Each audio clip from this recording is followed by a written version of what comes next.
Bueno, buenas tardes a todos. Mi nombre es Julián Coya. Soy residente de cuarto año del Hospital Argerich de la Ciudad de Buenos Aires y miembro del Comité Científico CONAREC 2020. Hoy vamos a repasar la cohorte A o la segunda parte del estudio denominado Popular TAVI, el Popular TAVI Trial, recientemente presentado en el Congreso Europeo Virtual. Este es el estudio que nos ocupa hoy, recientemente publicado en el New England Journal of Medicine. Como introducción, sabemos que la implantación valvular aórtica transcatéter, es decir, el TAVI, continúa siendo asociada con complicaciones frecuentes, de hace sangrado mayor hasta en un 15% de los casos o ACV hasta en un 8%. El tratamiento antitrombótico luego del TAVI aún no está completamente determinado, siendo estos pacientes de manera análoga tratadas como aquellos que experimentan angioplastias coronarias. La población habitual que experimenta TAVI presenta mayor riesgo de sangrado que la población habitual que experimenta angioplastias, por lo cual el punto clave sería reducir el tratamiento antitrombótico luego del TAVI sin aumentar justamente los eventos tromboembólicos.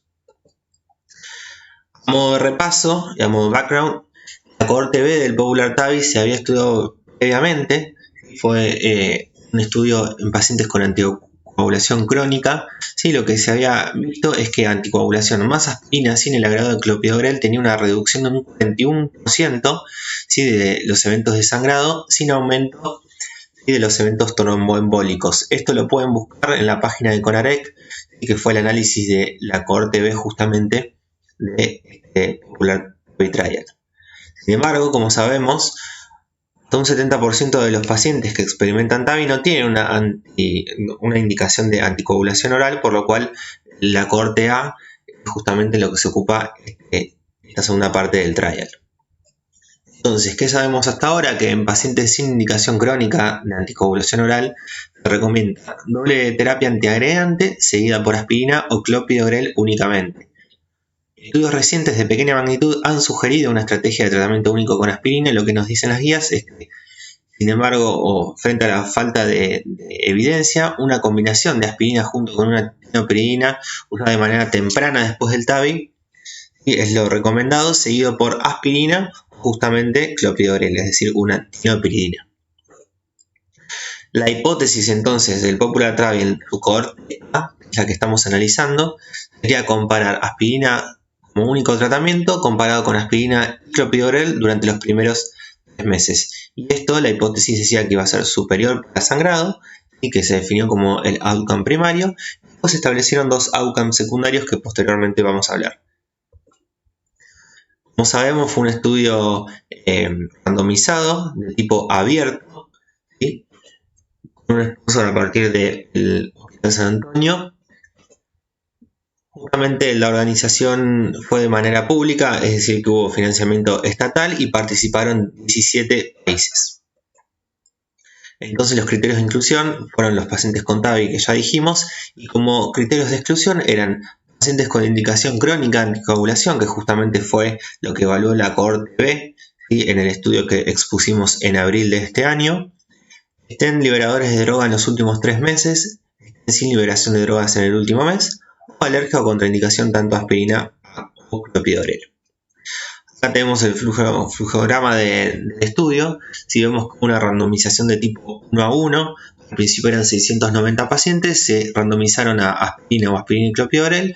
Después de algunas exclusiones, quedaron 331 en el grupo de aspirina, que hubo un análisis con intención de tratar, y 334 en el grupo de doble antiagregación, es decir, aspirina y clopidogrel en los primeros 3 meses. Esto tuvo un seguimiento de un año y, como vemos acá, hubo dos outcomes primarios, de sangrado por todas las causas, sangrado no relacionado al procedimiento por una cuestión de clasificación que van a ver en el estudio si lo leen, incluía al sangrado en sitio de punción. Y después dos outcomes secundarios donde plantearon sangrado, y como vemos acá, se sumaron mortalidad cardiovascular, stroke o infarto. Y un segundo outcome secundario donde solo vieron eventos tromboembólicos, es decir, mortalidad cardiovascular, ACV isquémico e infarto, ¿sí?, descartando en este segundo outcome sangrado. Entonces, para los outcomes primarios, lo que evaluaron fue superioridad con un poder de 80%, ¿sí?, y lo que esperaban es una diferencia de 24 versus a 36% en lo que era doble antiagregación, mientras que en los outcomes secundarios priorizaron la no inferioridad, ¿sí? Y si les daban no inferioridad también evaluaban lo que fue superioridad. Dato de importancia, la adherencia al clopidogrel en los primeros 3 meses fue de un 90%, ¿sí? Con una duración media de 92 días, y aproximadamente un 20% de pacientes tuvieron que iniciar posteriormente anticoagulación oral, los que lo llevaría, ¿sí?, a esta cohorte E, que ya les comenté, sería pacientes con anticoagulación crónica. Las características basales de los pacientes, vemos que la edad era la característica para los pacientes sometidos a TAB, es decir, aproximadamente 80 años, con un 48-49% de promedio en lo que era sexo femenino. La mayoría, es decir, entre el 64 y 65% estaban en clase funcional avanzada, y la prevalencia de estenosis aórtica con flujo normal y alto gradiente era más del 75%, ¿sí? Y bajo flujo bajo gradiente de aproximadamente un 20%, que coincide, ¿sí?, con la cantidad de pacientes que tenían fe deteriorada. Destacar también que aproximadamente un 40% de la población tenía enfermedad coronaria también. Y vamos a los resultados. ¿Sí? Vemos cómo el outcome primario, que era sangrado por todas las causas, fue estadísticamente menor en el grupo que solo se encontraba con aspirina. Vemos acá un 15% versus un 26%, con un intervalo de confianza estrecho que no toca el 1 del 0,407, y una P estadísticamente significativa, lo que nos hablaría de que la doble antiagregación es peor respecto a sangrado de manera significativa respecto a aspirina. En el segundo outcome primario, sí vemos que la aspirina nuevamente tiene menor riesgo de eventos, ¿sí?, un 15% versus un 25% de la doble terapia antiagregante, nuevamente con un intervalo de confianza estrecho, ¿sí?, que es menor a 1 y con una P significativa, ¿sí? Fíjense que el riesgo relativo es de 0,6. Ahora, cuando nos vamos a los outcomes secundarios, vemos cómo la aspirina tuvo un 23% de eventos que incluían mortalidad cardiovascular, strokes, infarto y sangrado nuevamente, versus un 31%. Esto, establecido con un margen de no inferioridad de 7,5, les dio, ¿sí?, la P significativamente para no inferioridad, y la superioridad está en el límite, ¿sí?, de lo estadísticamente significativo, pero en principio sería aceptable. No es menor, y que en estos outcomes secundarios incluyeron al sangrado que ya les había dado en el outcome primario, y por lo cual esta sería una variable que a evaluar de manera aislada, que podría influir en estos resultados totales. Ahora, en el segundo outcome secundario, cuando evalúan únicamente los eventos, es decir, mortalidad, isquemia e infarto, sigue dando estadísticamente significativo para no inferioridad, sin embargo no es superior, y por lo cual no se podría tomar o inferir, digamos, una decisión respecto de eventos tromboembólicos a partir de lo que nos dicen estos resultados, pero sí de una menor incidencia de manera significativa de sangrados. Acá, justamente analizando los componentes de los outcomes primarios y secundarios, vemos que justamente la muerte por eventos cardiovasculares, infarto y eventos isquémicos cerebrovasculares son similares.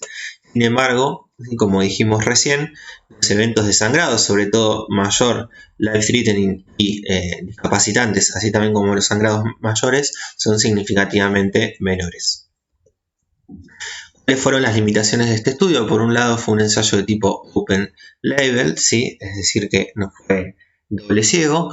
Fue un estudio desarrollado evaluando sangrado y eventos tromboembólicos de manera combinada, por lo cual no se deberían realizar inferencias clínicas respecto a eventos tromboembólicos a partir de estos resultados, ¿sí? Y no se realizó tomografía computada en estos pacientes para detectar trombosis valvular subclínica, que fue una de las preguntas que se le hizo al investigador durante el desarrollo del congreso de manera online, ¿sí? También lo que se puede agregar es que el seguimiento fue únicamente de un año, por lo cual deberíamos evaluar a posterior, si bien sabemos que las principales complicaciones son en el primer año, ¿sí?, y que no se utilizó clopidogrel de manera aislada como tratamiento único. Sabemos que los pacientes con TAVI, sobre todo de moderado riesgo, ¿sí?, son una población más joven que la habitual, que estarían, digamos, con mayor riesgo de experimentar angioplastias y tener tratamiento con tioprininas, por lo cual sería interesante también evaluar eso. ¿Qué podemos decir de conclusión de este estudio?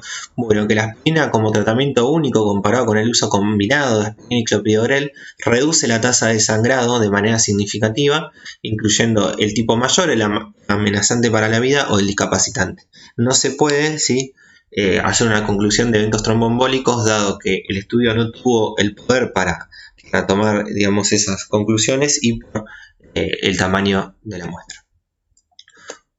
Bueno, analizando los picos, sabemos que la población del estudio fueron pacientes sometidos a TAVI, que fueron un total de 665, un estudio multicéntrico, open label randomizado, 2 ramas, aspirina o doble antiagregación. Los resultados fue que menor riesgo de sangrado de manera significativa en la rama solo aspirina y no inferioridad para los outcomes secundarios. Tuvo una duración aproximada de 6 años, de diciembre de 2013 a marzo del 2009, con un seguimiento post-TAVI de un año, y fue una extensión a 17 centros de Europa. Bueno, eso fue todo. Muchísimas gracias y nos encontramos próximamente.